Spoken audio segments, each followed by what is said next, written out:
Hello. All right, Ron, before we start, I do have a question. Correct me if I'm wrong, but you did X-Men the animated series. Is this correct? Yeah, I did X-Men and Power Rangers, VR Troopers, Sweet Valley High. All right, we're gonna get the party started. There we go. Here they come, ladies and gentlemen, and I'll introduce the VR Troopers. Let's go. Let's bring them up on stage. We got Brad Hawkins, Mike Hollander, and Sarah Joy Brown. Thank you so much for joining us today. Take a seat, take a seat. I didn't get a chance to explain how we're going to be doing this panel, but this may be unlike any other panel you've seen before. We're going to be doing something a little bit different on this one. But before we get started, I think it'd be fun for me to say, us to say, we are. We are. We are. We are. We are. We are. All right. Aaron Bruner, let's go, man. We were going to start with that. I was like, what happened? Aaron, Bring the chair. Bring the chair. you need a chair. We need one more Aaron, you chair. need a chair. One more We chair. haven't run Wasserman, you need a chair. There we have. Come sit on my There lap. we go, Aaron. There we go. We used to work together, Aaron and I. It's okay. So here's what I'm going to do before we start. I'm going to give you guys, we're going to play a game. Okay. This panel is going to be game oriented. We're going to call it Reality Bites. It is a quiz game, but it is multiple choice. Hold on one second. All right, hold on. And by the way, you guys, how many of you remember the episode in which Aaron Pruner was actually waterboarded? Do you remember that episode? Do you remember that? With the sparklers bottom? Is it like the whole series? No, it's just one. Yes, it's actually turned into a game show. Ron, since you do music, you have to do the theme music between the questions like Jeopardy. Come up with something brilliant. Okay, we're ready. Listo. Wait a minute, wait. Oh, you can't be here, Where's bro. Brad's dad? Switch easy. Is he not happy? He's in San Pedro at the shrine. Yeah, we are the same Can we Dave slide Carr. down? Yeah, Dave Carr. Dave Carr, Scott, we're missing Dave Carr. He's in the green room. Does anybody know what that Stop right now. Thank you very much. is? We can carry on. We need David Carr here to give him touch. There we are.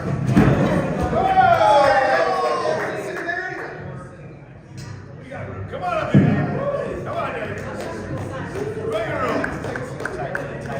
Tyler Steele, ladies and gentlemen, David Carr. All right, let's kick this off right. First of all, this is a bit of a full circle moment for me. My name is Joe Deckelmeyer from Screen Rant, but the reason why this is full circle for me is because my first PMC was 2014. And that was the first time I really got into interviewing actors, which sparked my career. Brandon Jim McLaren, who was in the room right now, he was my first ever interview. But the most memorable part of that weekend was this gentleman, Brad Hawkins, took me out drinking on that Sunday. He may not even remember this, but I do, and that was epic. The reason why, though, wasn't because I got to spend time with Brad, even though that was a ton of fun. It made me feel validated, and I felt like, all right, I did a good job with this. So Brad, I have you to thank for that. Thank you very much, sir. And second, how this comes full circle, Aaron Pruner. So Aaron and I, we work in the same industry. We actually met at a Spider-Man event at the Magic Castle. Aaron is, hold on. It was more than a Spider-Man event at the Magic Castle. We were on a bus that drove around the entire length of the city, and we got to go visit different places that worked on the Spider-Man No Way Home. Was that it? That's right. And J.B. Smoove and what's his name? Martin Starr. Martin Starr. They were on the bus with us. With us the entire time. It was nuts, and it ended with us looking at some costume reveal for Titans. That's right. Yeah. Titans, that's correct. Yeah, it was Nightwing, I think. Nightwing, yeah, we saw the Kingdom Come Superman suit at the... There was a lot going on that weekend, but anyway, little did Aaron know, I was a VR Trooper fan this whole time. I didn't want to geek out in front of him, I had to be professional. But he didn't know. He DM'd me yesterday and was like, hey, did you even know I was on the show? I absolutely knew you were on the show, Aaron. The fun fact is, I kind of wanted to surprise you with this. But here's the way that this is going to work. This is going to be a quiz. Now the thing is, you guys on stage, you don't need to know the answers, but it's going to be a fun multiple choice game. Now, here's how one of these people on this stage is going to win, but the prize that they win is going to give them power, and that affects one of you guys in the audience. But let's see how this plays out. So the first question we have for you guys, oh, by the way, one thing too that I found very impressive.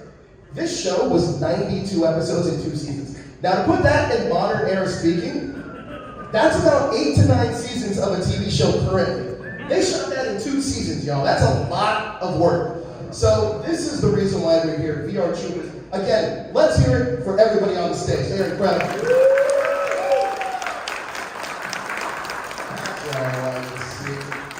All right, let's get started with this quiz. Okay, so you guys got your whiteboards in front of you. Ron is going to help me keep track of everybody's points. We don't have pens. Oh, there should be they're attached to it. There we go. So here's the first question. And I'm going to ask you guys what the answer is after we ask you guys on stage. The original name of the show was not VR Troopers. Was the show's name A, Cybertron, B, VR Warriors, or C, Space Sheriff? Excuse me, Cybertron. Whoa, whoa, whoa, whoa, whoa, whoa!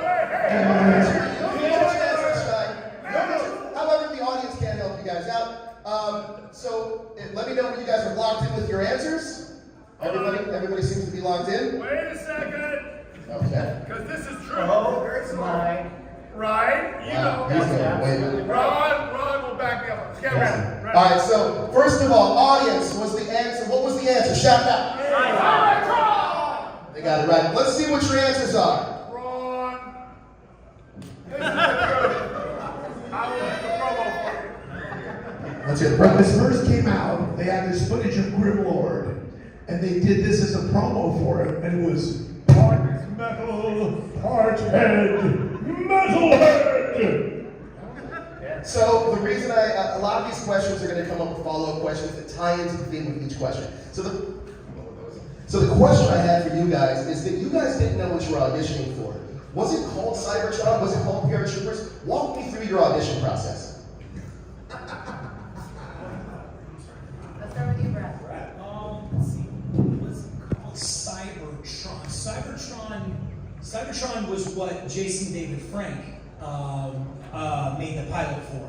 So whenever we were cast, I mean, my story was a little bit different than Sarah and Mike's. I originally got cast as the White Ranger on Power Rangers. Oh, we'll get there. There's a question all about that. There's a question all about that. Yeah, I gave that answer away. So no, I auditioned for the role of the White Ranger. I think his name was Adam or something on the script. Whenever I auditioned, they were looking to add on the new Power Ranger, and he was going to be the new Ranger, and so I auditioned. And I got that part. Whenever we got to set, I was under the impression that I was going to be on Power Rangers the whole time, and then in that moment, there was a time where Jason David Frank was doing the Green Ranger. And he became so popular as the Green Ranger, they couldn't lose him from the franchise. So Jason David Frank did, in his off-season, right after he had finished Green Ranger, he did a pilot called Cybertron. And it's basically, if you look on YouTube and you look up Cybertron pilot, it'll be everything VR Troopers with Jason David Frank's like superimposed head over my character. So it's really good. But the same black jacket, the same red shirt. He had his ponytail. I didn't have a ponytail. But no, he did the Cybertron pilot that they ended up selling and getting approved for production. And I ended up, at the very end, they were just like, look, hey, about that White Ranger thing we wanted to hire you for, well, that's not going to happen. So we're going to keep Jason David Frank. He's going to become the new White Ranger. We got this brand new, really cool show called VR Troopers that we're going to do for you. It's like a Heinz Saban consolation prize. Yeah. Hey, you don't get what we told you, but we got this really cool shiny thing over here you can have as a door prize. But I got to work with these guys, so I think I lucked out. I think I'm the lucky one. Incredible. That's fantastic. All right, let's move on to our second question, because I want to fly through these. Okay, what city did the series take place in? A, Tech World City. B, New Jack City. Or C, Crossworld City. Let me know when you guys guys' answers locked Jack in, and City. we're gonna ask you guys if you guys know the answer. Locked in. Brad, we got locked in. I would write down New You Jack locked in, City. Dave? That was the wrong answer. Yeah. All right, guys, what is the answer? New Jack City. That is the correct answer. C, Crossworld City. Oh, that's wrong. Let's see.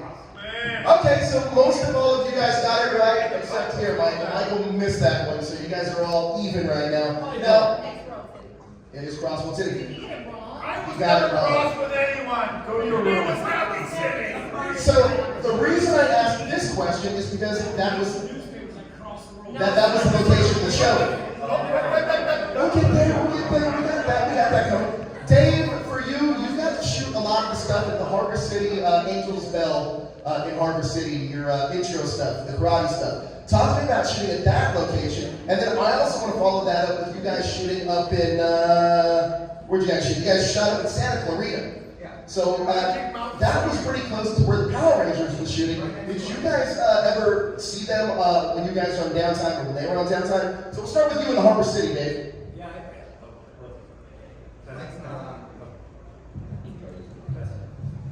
I was going to be rude earlier and interrupt Brad, and I didn't because the microphone wasn't working.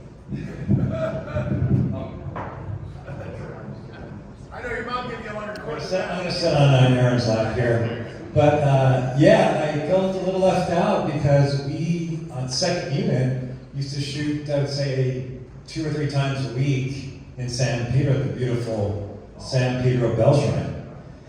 And I worked with a young man named Farron Thompson, and he would go to school during half the day there, because he was probably 10 or 11 years old. And so when I get to shoot with Sarah and Mike and Brad, when is that happening? When is that happening? So anytime I went to, I believe it was Magic Movie Studios, that we would shoot there. So we did the Quest for Power series, and I got to have quite a bit of involvement in that, and then of course the Dark Art series. And I believe there was a reunion show that where me and Brad and Sarah and Mike were reunited for a Christmas show, and so that was a real thrill for me. A lot of fun. Now, talking about Santa Clarita, like you guys said, you guys shot right next to the Power Rangers. Do you guys have any fun stories when you would go to their set or they would come to your set? Or just fun stories about shooting in Santa Clarita in general? Me and Mike would end up at the Sweet Valley High set. So, two smoke show blonde twins that were on that show. We were just kind of, they were looking for us after lunch, and somehow we just ended up on that set. I'm sorry, one of them was married to Cole Hauser, famously, at the time, I think. Amy Jo Johnson was one of my best friends when I was in high school, and she, at one point, started working for a show for Saban that I had never heard of, and she said, oh, it's called Power Rangers, and we play, basically high schoolers, and I was in high school.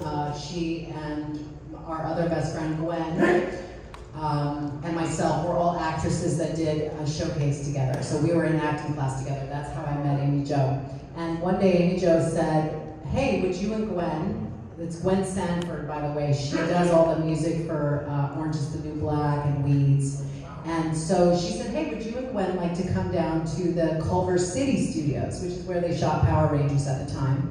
We did, and we brought headshots for their producers. And a few months later, so I graduated in April, I guess, and then by November, they said, hey, we're doing this spin-off of Power Rangers. Would you like to audition? And I did, and I got the job on my 19th birthday. And then about 4 or 5 months later, Amy Jo moved into the same house that I lived in with my mom at the time. It was a big house that Bob Hope built for his mother-in-law, and it was divided in half, so it was 2 separate units. So she became my roommate, sort of, or my next door neighbor, I guess you would say, and she was one of my best friends. So I used to spend a lot of time going back and forth between the sets. That's what's up. That was until it Lake, yeah. Incredible. All right, question number 3. You guys ready? Yes. What was the name of the newspaper that Caitlin worked at?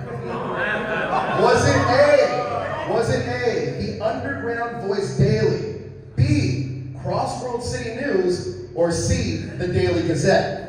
Let me know when your answers are locked in. JD, I hope you're keeping score with my buddy Ron up here. Okay, let me know when you guys are locked in. I got it. Locked in. All right, audience, what is the answer? That is correct. The Underground Voice Daily. Let's see what you guys got. My real name was the Underground Voice Time Daily, but she was cut from the show. So wait, did all of you guys get it right? Yes. No, you got it wrong. Oh, baby. We just had cross and then world. I just want to point out that David Carr was number one on the call sheet. Yeah, as well as All that guessing. time. He was never in We the did all this work and he was number one on the call sheet. Yes, ladies and gentlemen. You probably made a lot more money than any of us did either. Just because you were older. This question. We usually the person who's number one on the call sheet is like you're the star of the show. It's like if you're an Iron Man, it's it's Robert Downey Jr. as Iron Man. He's number one. And this number one guy, I'm like, dude, does he ever work? Does this guy ever show I never up? met him until half the first season. I'm like, who is this number one on the call sheet guy? Yeah. Until we saw the actual episodes. And then I see that he's going to be filming today. And I'm like, ooh, he's going to be here. No, he's at the shrine. Now you're going to see him. He's going to work today, but we're not going to see him. Sarah, Michael, this question is for you guys. You guys spent the most time on that set. Do you guys have any fun stories about working at the Underground Voice Daily? Hold on a second. Wait, I'll get to you. I'll get to you. I got a question for you. Yes, sir. Yes. Well, it was a great set.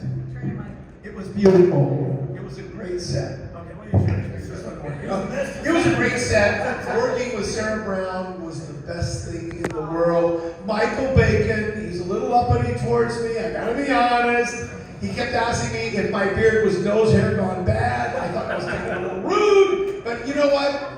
Like everyone in this room, I love Bacon. I love Michael Bacon. He was a great martial artist to start with. He made our show. He's also the hardest to crack up. Brad was easier to crack up. Sarah was easier to crack up. I could never crack up Aaron. I don't know why. I think it was hemorrhoidal. There was something going on there. I didn't understand it. Can you explain, Aaron? Why was I never able to crack you up? I don't have a mic to talk. There you go. Thank you. The Perfect. only cracks Are you kidding me? Are you serious? No. You crack me up all the time, man. No, You were like, in all seriousness, you kept me sane on set.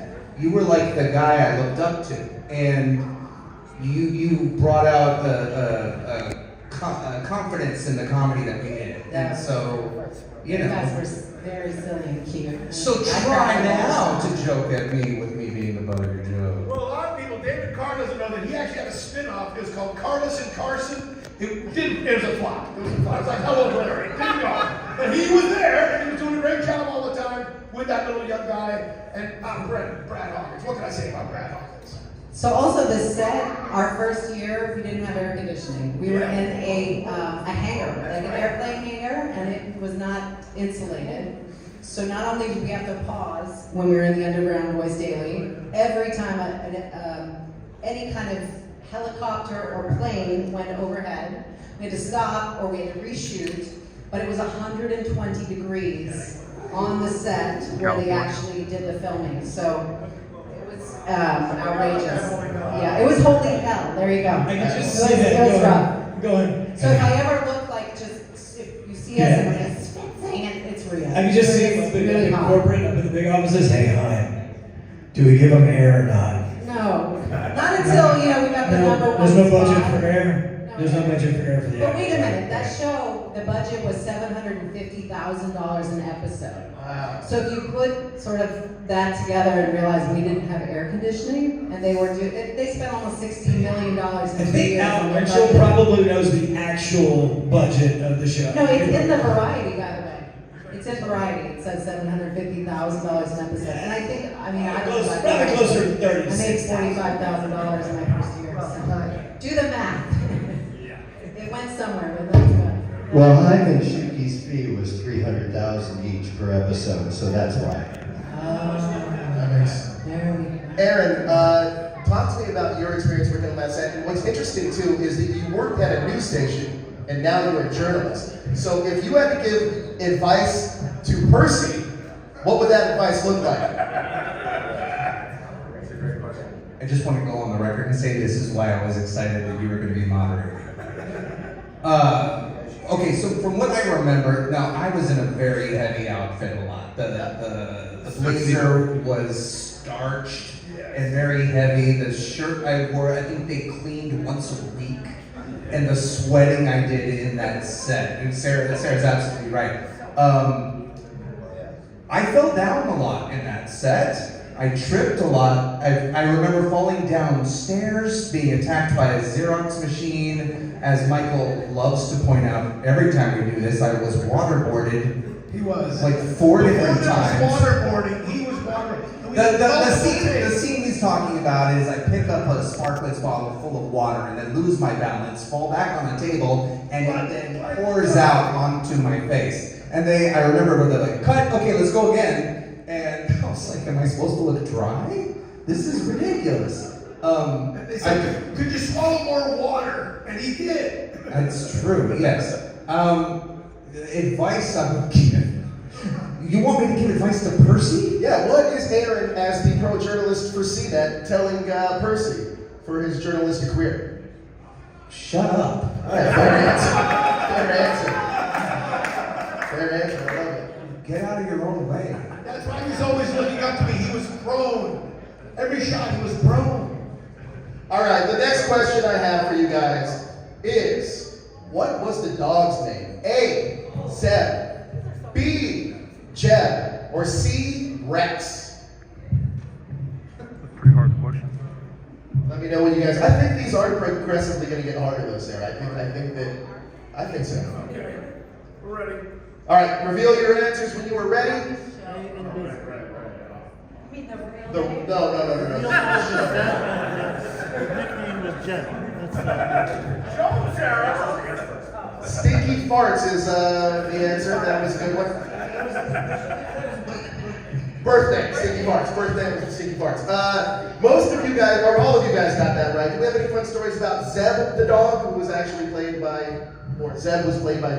I was scared of that dog. I'll be quite honest, because I had to do a lot of scenes with him where I hated him, or that he really bothered me. And so he learned that I was an erratic, crazy person around him. So I remember his trainer, whose name I forget. Is that a stuffed Jeb? Yeah.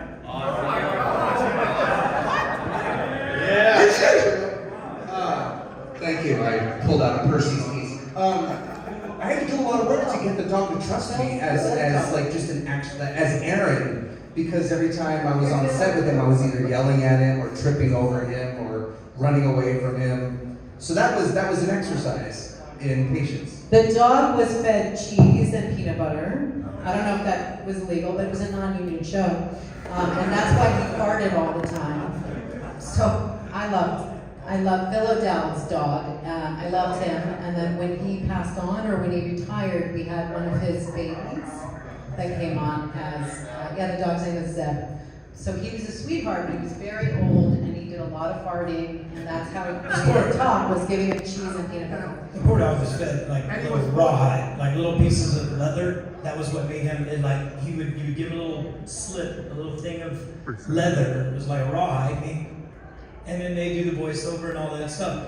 And the poor thing, this dog ate like a baseball glove worth of leather to film these scenes, because if they didn't get what they wanted, they just kept feeding him leather. You know? Another question. Like what? Who did the voice of Jeb the dog? Figure it out. You guys know who did the voice of Jeb, right? Okay. Go ahead. Kerrigan Monahan, that's right. You did the voice of Who was Goldar. also Goldar. That is correct. So this is the follow-up question to that. Jeb's voice was a parody of which Hollywood actor? A, Christopher Walken, B, Clint Eastwood, or C, Jack Nicholson? Come on, let's figure it out. All right, here we go. Let's see what you guys got. Jack. Christopher Nicholson. Jack, that's Jack. You guys all got it right. So the question I have for you guys, a lot of you guys do these conventions and a lot of these panels. Do you guys have any fun celebrity stories of people that you've met like at these conventions? Yeah. This is my first This is her first con, so this is, here we go, let's hear it. I got to meet Lou Ferrigno at Yeah. Con up north. That was really cool when we got in the green room together and he just like walked up to me, shook hands, and we got a photo together. I posted online, so yeah, that was pretty cool. Brad, I know you do a ton of these. Any cool celebrity interactions for you? It was weird because now that I've got a daughter, when I go to cons, like she gets to come most of the time, and we go to see who she's into. So we went and saw the artist that drew Stitch. Oh, that's so, amazing. Yeah, so that's all she cared about. We got his, one of his original prints with his signature on there. So yeah, I'm excited whenever she's excited to see one. But I heard, is Bolo here from him from Bloodsport? What? Yesterday. Yesterday? Yeah. That would have been a big one. I was a big Bloodsport fan. There you go. Yeah, big Bloodsport fan. Aaron, you have to have some celebrity interactions. You do the same job, so I know you've met tons of these folks. Yeah, but not really. Let's just. Not Okay. Jean-Claude Van Damme once gave me a hug because I did a really good interview with him. There you go. I once made Walton Goggins cry because we had a really emotional conversation about fatherhood. I love that. I love that. Those are the two that come to mind. Okay. He gave him a hug with his legs. I have really good ones, but I'm keeping them to myself. Yes, that's what we did. I do have kind of a good one. I don't know why Mike and Sarah Brad right there. I was just a co-star. But I got to do the Special Olympics and got to sign autographs and hang out with Adam West all day, which was a childhood dream. And the man was the most beautiful man I've ever seen and the kindest guy I've ever met. And it was just a wonderful day. So that's Great story. Thank you so much for sharing. I have a little quick one, Yeah. which is always show up early for whatever you're doing. I showed up early for a looping job on a movie called The Greatest Game Ever Played. It's about golf. And I met this guy and I thought he was just one of the guys that was going to be looping with us. And he was just nice as could be. And then everyone got there and they said, okay, now we're going to turn it over to the director of the movie. And I'm sitting here talking, and I goes, I got to go quick. It was Bill Pullman, ladies and gentlemen. Wow. And it was like old home week. He was the nicest guy in the world. That's incredible. Absolutely incredible. We're moving on to the next question, guys. There was an evil billionaire in the season. Was his name A, Victor Carnage, B, Carl Ziegler, or C, Cyrus Hex? Let me know when you're, which was the last one? Cyrus Hex. So, let me know when you guys are locked in with your answers. Looks like we're locked in. Guys, what was it? Victor. Let's see what you guys got. Mix them on. True story. Right, there we go. The T is for. Good job, everybody got it right. So here's the reason I asked about the character Carl Ziegler, because he was played by a voice actor named Gardner Baldwin, who sadly passed away in 2011. Now the reason I asked about this is because Gardner did a ton of ADR work for different Saban franchises. So with you guys had to do ADR. The great thing about doing a lot of these shows is that you're acting, you're doing stunts, and you're doing ADR. So can you talk to me about the ADR experience working on VR Troopers? Yeah, top line. Say something. Yeah, that's why, ADR I thought was awkward, weird. I'd never done it before. I didn't realize how difficult it was to, well, first of all, I didn't realize that you had to redo almost all the dialogue that's outdoors. They had microphones, boom mics and everything, and we were recording our dialogue. Well, what was the point of doing all that dialogue if we were not going to even use it? So we had to go back every Saturday. So we worked 12-hour days, 5 days a week, and then we'd have to come in on Saturday and do ADR. And so we'd have to re-record all the dialogue that we did outdoors. Like Sarah said, if there was a plane or any kind of noise, we had to redo that. And then, of course, all the Japanese footage, we had to ADR and do the voiceover for that. And I think Brad and I, Sarah, I don't remember if you figured out your voice for your character, but I went through some experimentation on how to do the hi-ya! I landed on something really harsh, destroyed my voice, I think, and I hated how it sounded, but But Brad, You had a cool voice. I guess so. Yeah, you got that thing you turn around. I was actually jealous of how you did did it. You had, you're a singer. Like you have a voice. Like I was trying to like keep up with you with how you. We were biting off of each other. I mean, I knew just enough martial arts to give me the audition. Like I was just good enough to fool them that yeah, this kid can do it. And then when I got to set and I met him, I was like, ooh, he's really good. Ridiculous. Like he's good. I was like, you gotta show me those tricks. So I learned a lot of on-camera moves from Michael. I mean, I truthfully, I was constantly biting on his technique, and I didn't want to have too much of the same style because we had to be different. But he definitely taught me. He taught me a lot. We trained a lot on set. He made me a lot better martial artist for cameras. Thank you for that, man. Really I don't remember the Saturdays. I don't think I ever did a Saturday except for when we did Universal. But I do remember working 16-hour days and getting done at like 7, and then being told you have to do ADR until 9 when you got there at 6 a.m. And it being very awkward and not feeling like I was very good at it. But I can tell you this, they made it a lot of fun. We said a lot of bad words. We constantly cussed. There's some outtakes of us in the ADR booth, replacing the dialogue with cuss words and not clean and not family friendly, but really fun. I enjoyed it, but I always thought I was really bad at it. I sound like, Watching those shows back, you were fantastic. All three of you were actually killed it at ADR. Just a little historical perspective. The ADR room was upstairs from the studio, and the guy that ran the ADR department was Scott Page Baxter, who deserves a whole lot of credit. Yes. There's so many people. Yeah. Scott was the heart of the ADR studio. It was only on our show where I wasn't an ADR director. I would go up there at night.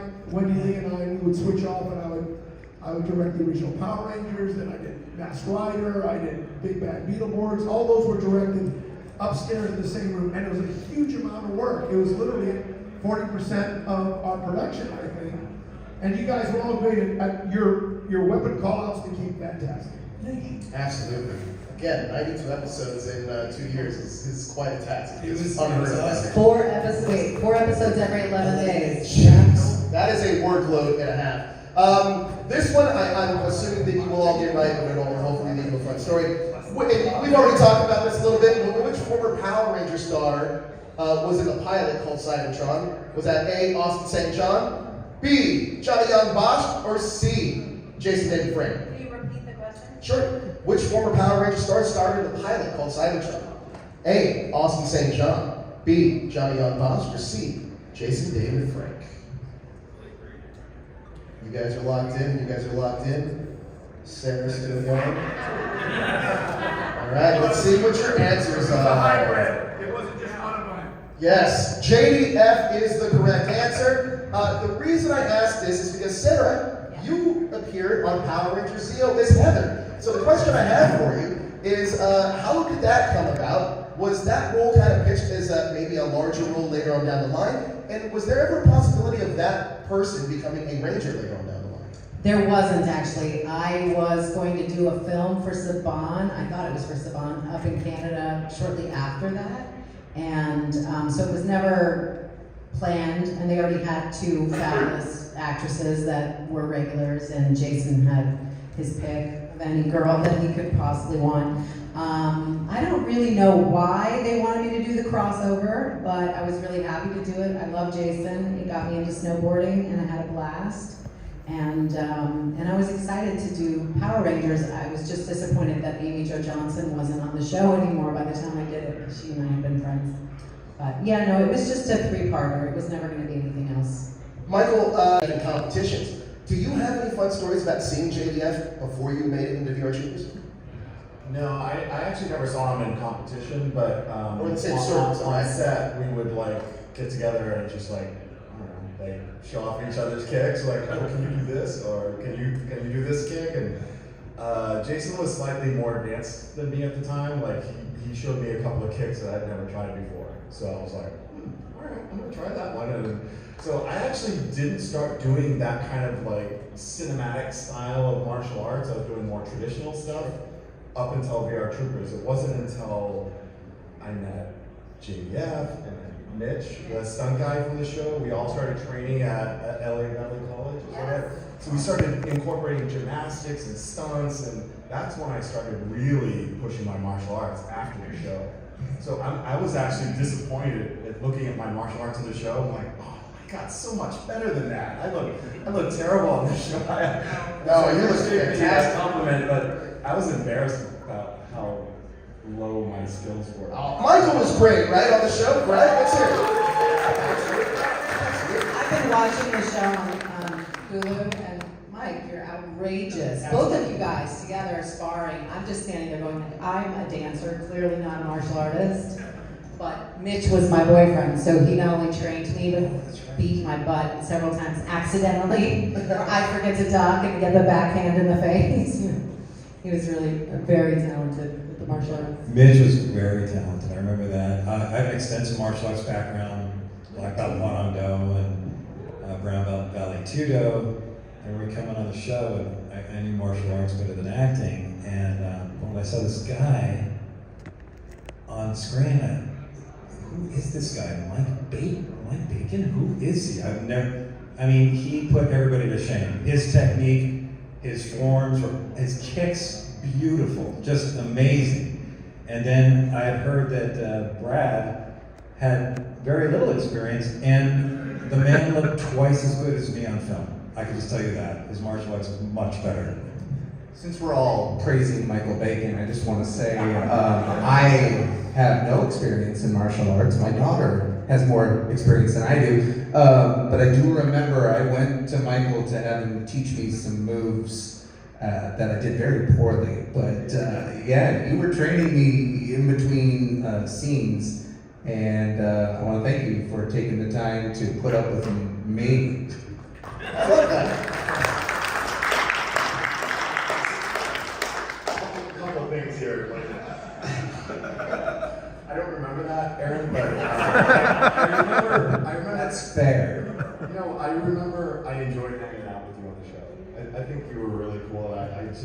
There were times where I was like, God, that must not be the funnest thing to play someone who gets picked on all the time. And I don't know. I related to you a lot because I got picked on a lot as a kid, so that's why I got into martial arts. But thank you. Just to clarify some confusion here, I was Michael Bacon on the show, but I changed my name right after the show. My last name is now Hollander. It's my legal name and it's my family name. So it was my grandmother's idea. Her last name is Hollander, and she said, "You should change your name to Hollander." And I was like, yeah. Part of the reason why I got picked on a lot as a kid because I was a fat kid with the name Bacon. And so you can imagine, and I was one of the only black kids in school too, so I just got, picked on. Bacon. Look, Michael. I understand. When I got the show, I was dealing with stuff like that too. What was crazy was we shot an episode. I think the first episode I shot on location. We were at a miniature golf place, and I had a window spanking me while I was stuck in that. And guess what? That was down the street from the high school I graduated from. So one of my high school bullies was actually at the miniature golf place watching me getting my butt spanked by a windmill. So there was a constant inner conflict like that I was going through because I was trying to be as funny as possible. But it was like I had no time to reconcile the stuff that I went through in high school. I just sort of channeled that into Percy. It was not easy, but it was fun. I just can't believe anybody picking on or bullying you after seeing your moves on Weird. Yeah. God, that's terrifying. I didn't take martial arts until I was 19. Wow. So I was, so in high school where I grew up, nobody did martial arts because it was considered you gotta learn how to fight because you don't know how to fight. So you gotta learn how to kick. Bacon, porky fat bacon, I got it all. So Wait, 6 years you learned how to be that good? Because most people would take martial arts for 20 years. That's right. You learned that's a quick. Is everybody doing the math? Well, I was doing it full time. So what happened was my instructor, and long story, but we had several schools. One of the instructors got arrested, put in jail, and they gave me the school. Oh, wow. So I had my own karate school for like 5 years. And so I was night and day just training. So Well, that's why I learned so much. I think it's such an inspirational journey that you went from being a bully now to being an inspiration for somebody. I wasn't a bully. Sorry, I meant that's what I was saying. Not being a bully, being bullied. Sorry, being bullied to being an inspiration. That's what I meant to say. It was pretty impressive. Yes, let's clarify. He is not a bully. Next question for you guys. Next quiz question is: Jason David Frank's character's name in Cybertron was A. Adam Steele, B. Ryan Steele, or C. J.B. Steele? A. Adam Steele, B. Ryan Steele, or C. J.B. Steele? That would be for JDF's original character in Cybertron. Let's see. Adam, here we can reveal. Adam. Oh, well, Michael got it wrong. He got it right. Now, the reason I asked that is because, correct me if I'm wrong, Brad, but the original White Ranger, when it was pitched to you, well, his name was Adam, actually. Do you remember how that character was pitched to you? How he was going to debut at all? Besides being the White Ranger, as the White Ranger. Do you know how the character was pitched to you? How you were supposed to debut as the White Ranger? Did it get that far in the process? I don't know. I mean, our interaction and like basically me being the White Ranger and him being on Cybertron VR Troopers, that thing just did this. Sure. It just, came so close to being real, and then all of a sudden I was just on VR Troopers and he was the White Ranger. It just, But you were also on Power Rangers Zeo as the original Gold Ranger. Yeah. I think the definitive Gold Ranger, if that's just me speaking. Was there ever an opportunity, or did the opportunity present itself that you were ever going to be the Gold Ranger physically outside of this? No, it was an accident. We were talking about the production studios is downstairs and upstairs is all ADR. ADR was so much more fun. I'll be honest with you. When you go upstairs, like Scott and all those guys up there doing these voices, and Michael, and it was just a party upstairs. Weren't they drinking too? Most of the time. That's how they got through the day. So we go upstairs, but and I just remember one day they had pulled me aside and they said, "Hey, we got an idea. Are you interested? We've already started this new character on Power Rangers Zeo, and we don't have the actor picked out yet. We don't have that person picked out for the role, but we got to go live. Like we're about to air this episode. It's already edited, and we don't have the actor, and we need a voice." They were like, "Would you mind just subbing in?" And I was already upstairs, and I was pretty cheap labor back then, so they were just like, "Hey, here's a free voice. Use this." And it was funny. I think upstairs they go, "Nobody's gonna know it's Brad Hawkins," and everybody knew it was Brad Hawkins. They were like, "Ooh, now he's gonna be the Gold Ranger." Oh my God. God, Hawkins is going to be our troops, going to be the new Gold Rangers, going to be all this stuff. And I was just like, I just went in there and did a free voice for like whatever 6 or 7 episodes, and that was my segue into the Power Rangers franchise was just through the voice of the Gold Ranger. So it's funny, I was the alpha. Yeah, absolutely. I think it's definitive Gold Ranger personally, but that's just me. All right, I think this one's a little bit harder. Maybe you guys won't think it is, but Percy was a Vulcan Skull type of character, all rolled into one. By the way, you were great in physical comedy, my friend. Hold on. I want to say something about that before you ask. Yeah. There is a man here named Al Winchell who was a director on our show, and I have to credit him for teaching me some references for physical comedy. He's the person who told me about Dick Van Dyke, Jerry Lewis, like certain references to study to really be able to get the physical comedy across, to be able to do the balance between just flat out hurting myself and actually trying to deliver the comedy and the timing. So, thank you. Thank you.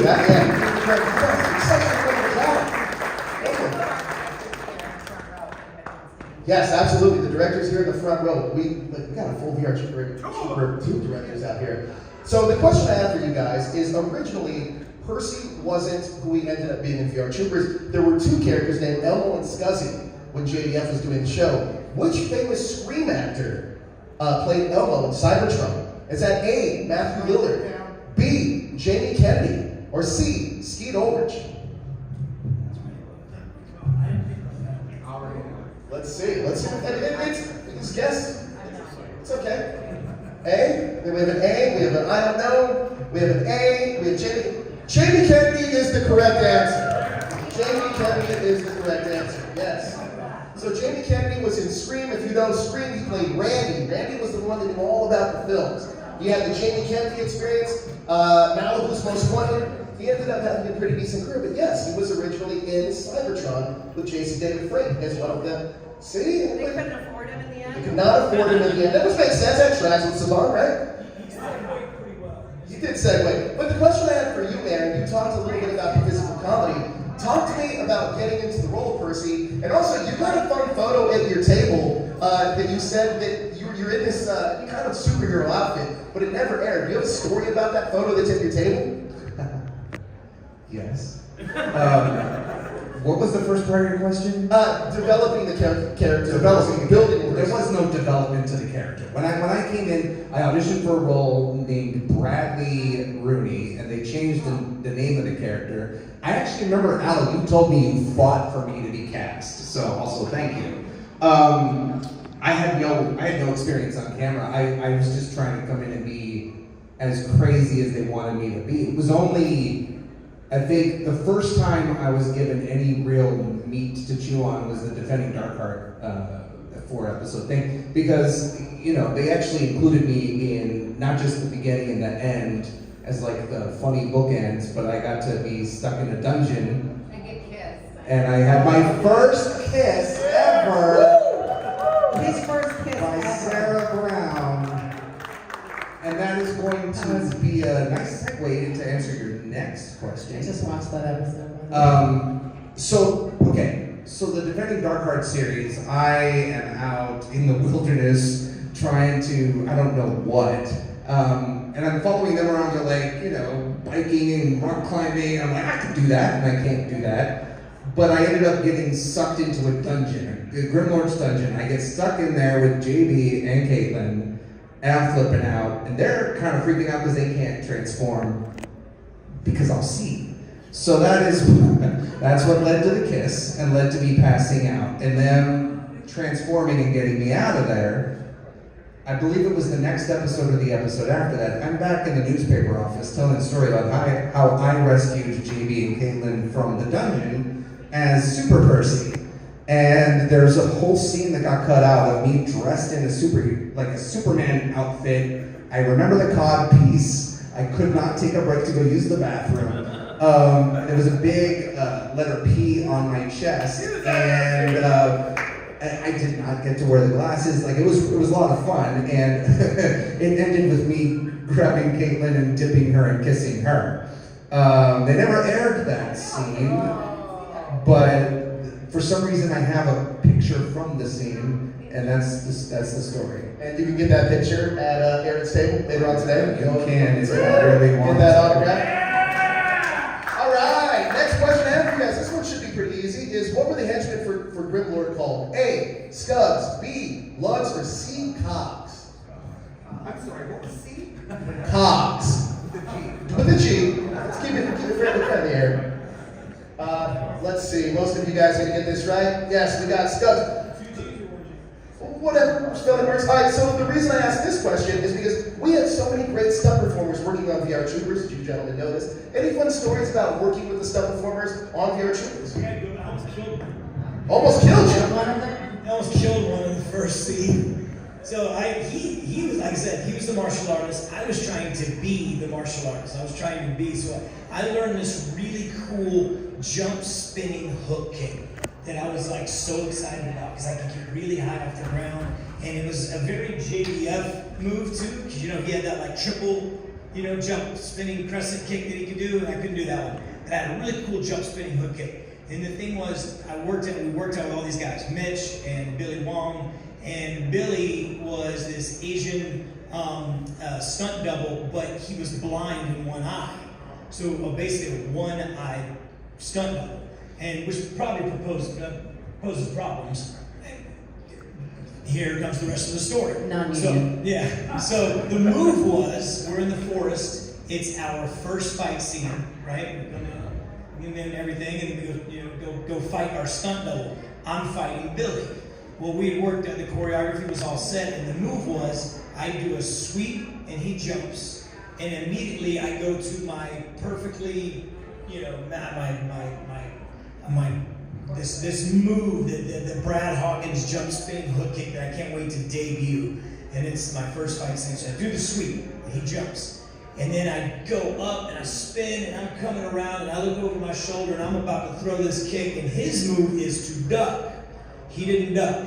And I took his head off. I couldn't stop it. The move was coming, and I was like, he was supposed to duck.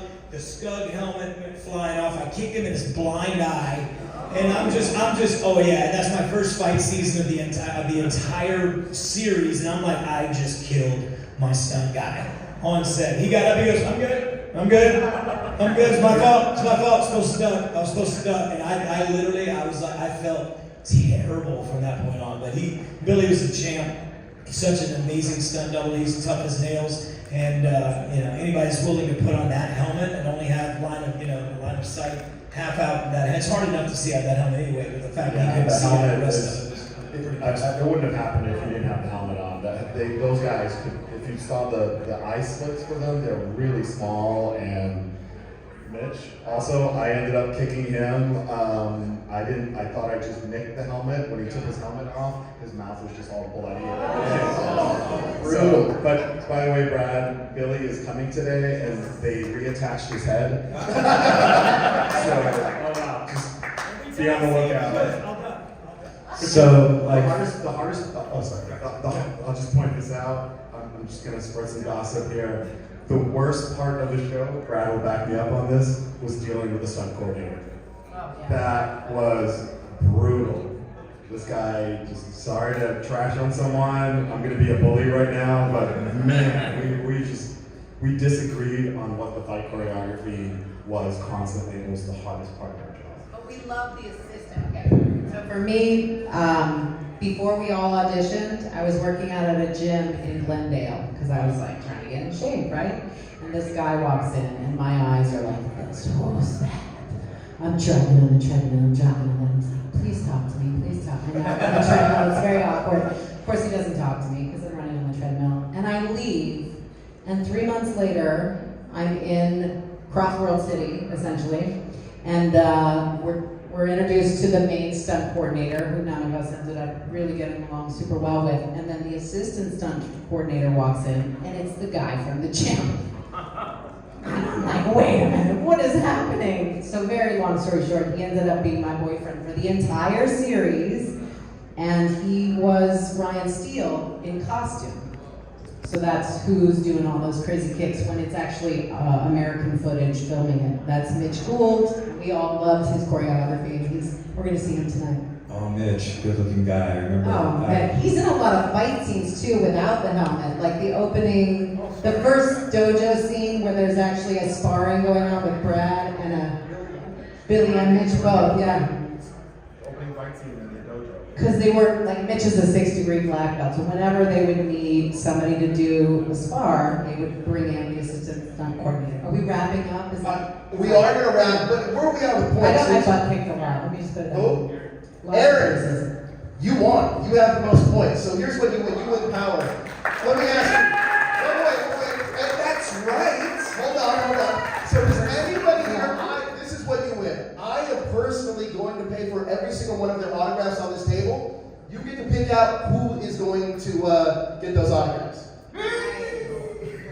And also, I will buy your Power Morphicon tickets for 2026. So, who are we giving this to? Aaron, you're giving Power Morphicon tickets 2026 well, that's what the audience? Somebody in the audience. Amazing. All right, hold on. I'm looking. Okay, I gotta go with the guy with the gem doll. All right, Andrew. There we go. I'll get you all the autographs as well.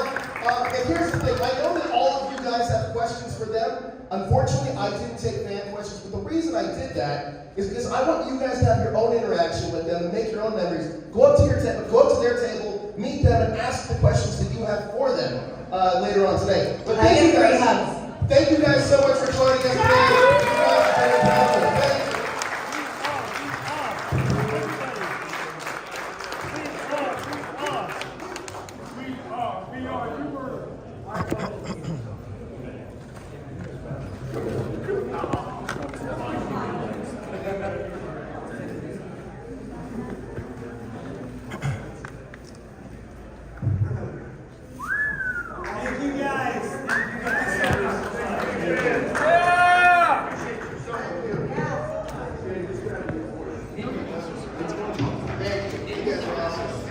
was full before.